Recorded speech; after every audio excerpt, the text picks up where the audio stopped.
안녕하세요. 따라가는 기독교 교리반 따기반을 담당하는 김기건 목사입니다. 오늘은 실론 8번째로 작정, 예정, 섭리에 대해서 함께 알아가 보고자 합니다. 성경 연구를 하다 보면요. 영어 중에 자주 듣지는 않지만 중요한 단어들이 있죠. 하나님의 그 사역에 쓰이는 단어를 보면요. 하나님의 사역을 계획, 창조, 섭리, 구원, 완성 이렇게 5가지로 나눕니다. 여기에서 하나님의 계획 안에 작정과 예정이 들어 있습니다. 그래서 오늘 작정, 예정, 섭리 이 단어를 좀 함께 공부해 보고자 합니다. 하나님의 작정이란 창세전부터 무엇이 일어나야 할지를 주권적으로 결정하신 하나님의 영원한 계획 또는 목적이라고 할 수 있습니다. 이 세상에서 일어나는 모든 일은 하나님의 계획 속에 있죠. 하나님이 허락하지 않으시면 새 한 마리도 땅에 떨어지지 않습니다. 하나님의 작정 안에는 유효적 작정과 허용적 작정으로 나눌 수 있습니다. 유효적 작정이란 하나님의 적극적인 면인데요. 모든 사물의 창조와 보존, 통치 등 하나님의 능동적이고 효과적인 계획이라고 하고요. 허용적 작정이란 하나님의 소극적인 면으로서 인간이 범죄하는 것을 허용하고 사단과 악의 활동의 허용 등을 말합니다. 조금 어려운 단어이지만 하나님께서 모든 일에 관여하시고 계획하시고 목적을 가지고 계신다라고 이해하시면 되겠습니다. 하나님의 작정의 특성을 한번 살펴볼까요? 하나님의 작정은 하나님의 지혜에 근거를 두고 있습니다. 에베소서 1장 11절 말씀인데요. 모든 일을 그의 뜻의 결정대로 일하시는 이의 계획을 따라 우리가 예정을 입어 그 안에서 기업이 되었으니 하나님의 그분의 지혜, 그분의 뜻대로 모든 계획을 세우셨다면 모든 계획을 실행에 옮기십니다. 하나님의 작정은 하나님의 지혜에서 나오지요. 또한 하나님의 작정은 영원 전부터 이루어졌으며 시간 안에서 지속적으로 이루어집니다. 시편 33편 11절인데요. 여호와의 계획은 영원히 서고 그의 생각은 대대에 이르리로다. 하나님의 계획은 영원 전부터 세우셨고 계속 이루어지고 있지요.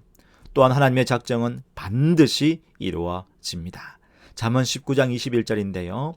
사람의 마음에는 많은 계획이 있어도 오직 여호와의 뜻만이 완전히 서리라 라고 말씀하십니다. 하나님의 작정은 하나님의 계획에 따라 오차 없이 실현되고요. 사람들의 수많은 사건 속에서 오직 하나님의 뜻만이 이루어지죠. 또한 하나님의 작정은 변하지 않습니다. 욥기 23장 13절로 14절인데요. 그는 뜻이 일정하시니 누가 능히 돌이키랴. 그의 마음에 하고자 하시는 것이면 그것을 행하시나니 그런즉 내게 작정하신 것을 이루실 것이라. 이런 일이 그에게 많이 있느니라.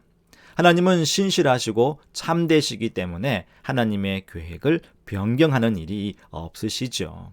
또한 하나님의 작정을 성취하기 위해 하나님은 어떤 도움을 필요로 하지 않으십니다. 사도행전 2장 23절인데요. 그가 하나님께서 정하신 뜻과 미리 아신 대로 내준 바 되었거늘 너희가 법 없는 자들의 손을 빌려 못 박아 죽였으나.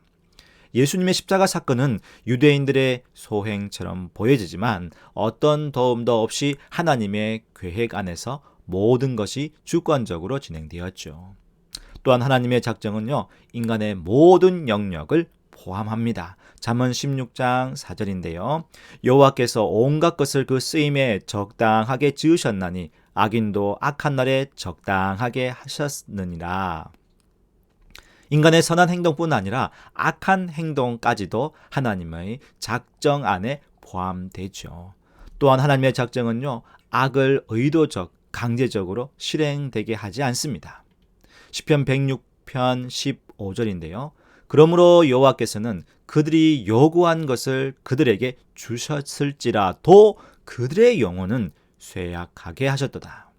하나님은 악한 자들의 악행을 허용하시지만 그 속에서 하나님의 지혜롭고 거룩한 목적을 위해 그 악을 압도하십니다.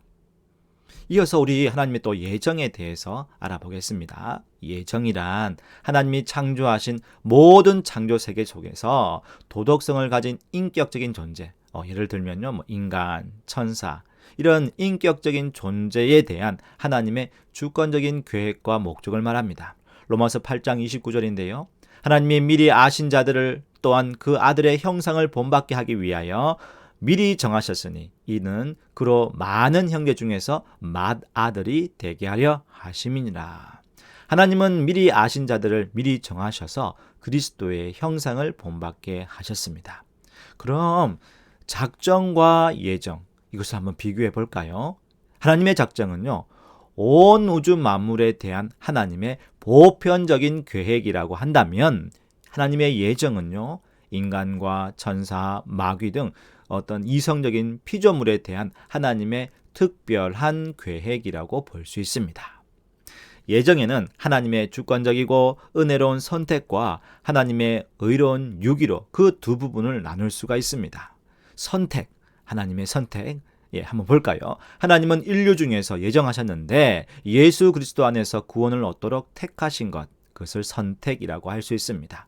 에베소서 1장 4절에 보시면요, 곧 창세전에 그리스도 안에서 우리를 택하사 우리로 사랑 안에서 그 앞에 거룩하고 흠이 없게 하시려고.